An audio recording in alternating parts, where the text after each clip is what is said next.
do have quite a history with.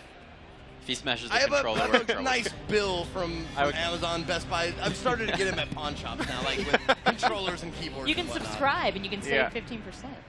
We call it a dark past. Yes, exactly. Your tragic backstory in games like I'm this. trying to get better.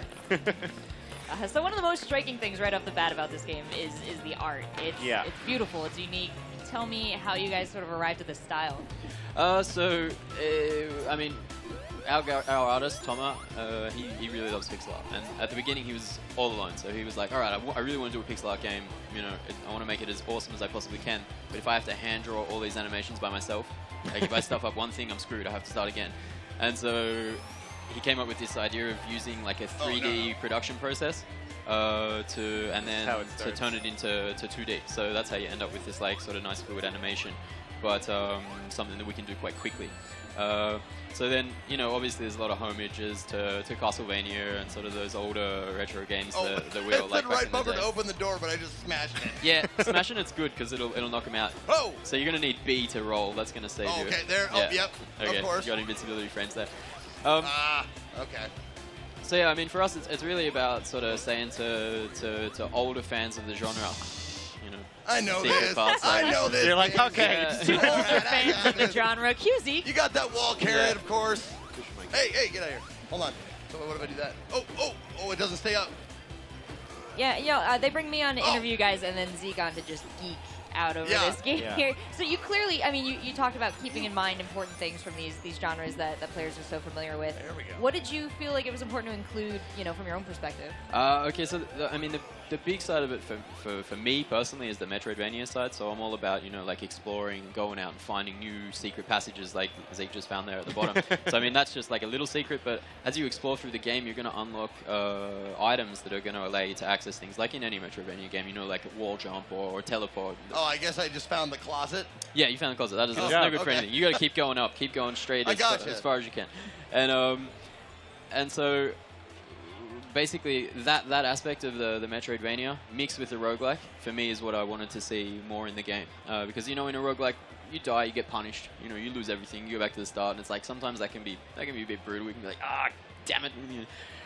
And so what we wanted to do is have sort of the progressive exploration. So, for example, Zeke here, he's found a shop, but he's got no money. So he has to go out looking for some cash. I wanted to beat him up and take his stuff. Sure. Yeah. Sorry. So to keep going with the thing is basically as you explore through, you're going to unlock things, and when you die, you will keep certain things between your runs. So it's not like roguelike pure in the sense where you lose everything and you just start with nothing. I mean, you always start with one crappy little sword and a wooden shield, you know, or a stinky bow. But if you've unlocked a teleportation ability, then, for example, in your next run, you're going to say, all of those things with teleports that I couldn't access before, now I can get into them. And now I can say, all right, I'm going to explore. And then you're going to find the rest of the paths in the level. So there's going to be different, like, alternate routes that you can take to the bosses. So yeah, it's really about saying when you find something new, okay, I'm dead, but now I get to explore all these areas that I've seen before that I couldn't access. So you guys have added a lot of kind of level replayability into the game where maybe when you go all the way back to, you know, that beginning, when you die, when you start over again, there's going to be whole new areas to access that, you know, sort of as you progress this game, you're really going to feel like you're accomplishing something, despite the fact that you are dying so much. Yeah, exactly. Like, I mean, what we wanted to do is make a game that's, you know, that's tough. Like, you can see Zeke sort of sucking here because he hasn't sort of got the hang of it. What is this? This is a menu where you can, these are cells that you're collecting, so that's part of the meta game. You're going to use them to craft new weapons, new items as you go along. So if you make it to the end of this level, you'll be able to use them. I'll show you in a bit. Okay. If I make it. If you make it. We'll see. It's not a given for the moment. So yeah, where was I? We were just talking about, I mean, this is a game that has a lot of familiar elements, and I see like you added some stuff, the teachable stuff in here to open. What elements do you feel like you have to teach new players who are grabbing this game? And how are you teaching them? Yeah, the biggest element is going to be the combat. So, you know, like, there's another homage for the game, and that's the Souls-like for us. So it's hard, you know. If you don't time your rolls, if you don't time your dodges, then you're going to have a bad time. Literally paywall. Yeah, well, you can also hit that door if you want, but then you're going to get a curse, and then you're going to die. So I wouldn't do that. Don't do Thanks for telling me, though. That's very nice. So something we should go into that's hard to, you can kind of talk about it forever but without really getting it, but you're playing it right now. wouldn't you agree this game feels awesome to play? Oh, yeah, it's crispy. Like, I don't feel like I'm underwater or anything. Right. I wish I had a healing potion. Ah! He's dead. When we had this game sent in, it's like I'm playing through hundreds upon hundreds of games over the course of like a couple of months. Gives me like 1,000-yard stare when I think about doing it. But basically, like usually I'll play through a game for like a reasonably long amount of time, look up the team, kind of get an impression of what they're like. And this is actually one of very few games that I came back to a couple times because it just felt so good that like every so often I would play something, it would like really bum me out. I'd be like, man, I can't look at any more games. And I'd be like, wait, I'll just fire up Dead Cells for a second because like it would just everything about it feels so good. Like those controls are just.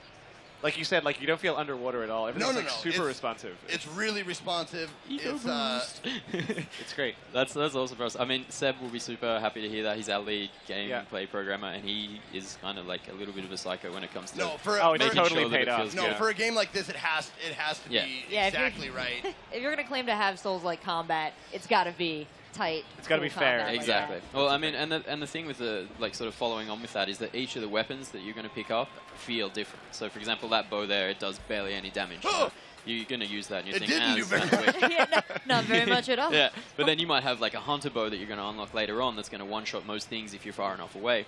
Or you might unlock a broadsword, which is going to play completely differently. You know, it's going to be big and slow and heavy, and you've got to really pay attention to your timing. Here, you can just sort of hack and slash it and go as hard as you can. Like the whip, for example. That's a tough one to play with. You know, you've got to be really precise with that. So, but if you get that, that looks thank you. If you get it right on the end, that'll one-shot pretty much everything though. So this is a transition. You've actually made it to another level now. Yeah. So we're going to find out whether. Don't act surprised. Yeah, you're doing all right. We're going to find out A, whether the game's going to crash, and B, whether or not you're going to be able to survive the next one. Yeah. So this. Yeah, so we see a conversation here about cells. We're collecting some cells we saw on the screen Zico stuck on. What are the cells and how important are they for us? That's primordial. So this is like the core loop of the game. So if you press A there, he's going to give the cells to this guy, and that was working towards unlocking that new bow that he's got. So once you unlock an item, it's then unlocked and available somewhere in the castle for all your next runs. Like you always start with a crappy sword and a crappy shield, but as you run through, you're going to have more choice, like all the time. So every run, if it's not exploring and unlocking new areas, it'll be new weapons, new loot, new things that you can test out and try. So yeah, that's really important, because if you don't manage to get to that guy and give him your cells, and that's what you die, you lose your cells, and so you lose any progress that you could have made hold it. towards that. So those guys are there you go. I got it. So now you figured it out. There we go. There we go. Something I was kind of curious about is, so something pretty remarkable about the studio that made this game is that they're also the inventors of a pretty popular game engine. Yeah, well, PAX, right? I'd like to claim that. Nico will be spewing if he hears me saying that. But yeah, Nico Canas, he's the head of Shiro Games. They're also here showing off Northgard. Really cool game, by the way. He was one of the founders of Motion Twin, and so he sort of developed this language. So all of this, everything that you're seeing is homebrew. We did all of this from scratch, you know, like in conjunction with Nico. Oh, that's incredible. That's it's pretty nice. Oh, I can't leave. Yeah, roll. I'm getting out of here. Yeah, run for it. There we go. Goodness me. So you gotta get him at the end of the crack. Right on the end. It's a little sensitive at the moment, in my There we go. opinion, I'm fine. Just gotta chug my juice. Run. Gotta get the juice. So okay, hold on. There we go. I reckon you should give me that controller for 2 seconds. Okay. Okay. Taken. Oh, here's buddy. Show me. Show some me stuff. stuff. Just gonna pull it out. All right. And actually, Chris, it was interesting that you said before that you play so many of these games. You were hands-on with so much. I mean, what else really stood out to you about this game? Yeah, there's kind of, I mean, we get this whole thing where, like, when we're going through and judging games and trying stuff out, and I hate this we're having pretty long conversations about, you know, is it this one or that one? Like, why does this one work?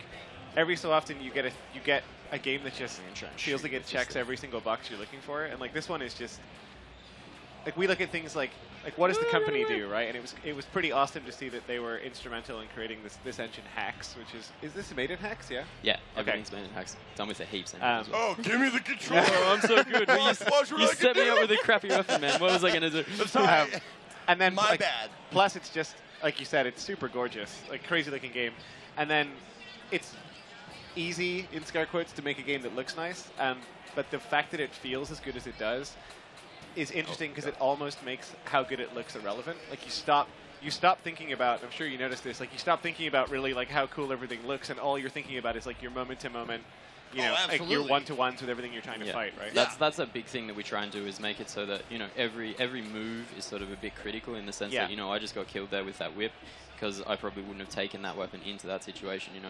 It's good for some of the other levels, but He's saying you were poorly equipped for battle there. Well, I mean, that wasn't his fault. You know? That's exactly part of the thing that we want people to figure out. I'm poorly equipped for life. So. Sorry. I just wanted to ask about like the map system. So there's an obviously map system in the bottom right corner there. Is it the same? You're going to get the same maps every time, or? No. So you do have some elements of procedural generation in the game, but we actually hand design each little bit of the level. So for example, this little room that I'm in here, that's me. We did that. Okay. But then what we do is we're going to stitch all of those things together in a way that makes it so that you can't actually memorize any level. Every time you come through, you're not going to know, okay, where's the exit, where's the, like, this button here, I just managed to open that door down there. Okay. So that will always be sort of different. Which is curious, because that super affects the choices you make gameplay-wise. Yeah. Because you, like, you know, in all the Souls games and the Bloodborne and things like that, there a lot, like, memorization is a pretty huge part of that game. Right? Exactly. A lot of it is being careful and knowing what you can do, but knowing that when you get around that corner, there's this thing you got to dodge. And this guy if you've ever seen a speedrunner do any Dark Souls game, totally, it's insane. And then so not having that means that you have to really adjust for combat. Like you cannot punish the player that much, but you also can't make it such that every room is kind of like a crapshoot of who cares, and you run in and like hack everything and run through. Right? Yeah, I appreciate that level of thought there, because there are people that dedicate time to this, and to just throw randomness at them is so unfair when they work so hard. Well, that's exactly the thing we want to avoid. See, for example, this is part of the meta game, so that's going to help you. Like eventually, you're going to be able to use that, and it's going to build a little thing that you can climb up. But we haven't made it there yet. Well, Steve, we actually only have a little bit of time left, and I did want to give you a chance because you're saying you're still working on this game, and you have a community of fans that's been talking to you guys about what they want to see, what they love about it. For the fans that are watching at home that are just finding out about this game, where can they go for more information? Yeah, so I mean, we've got the Steam page up, so if you go onto Steam,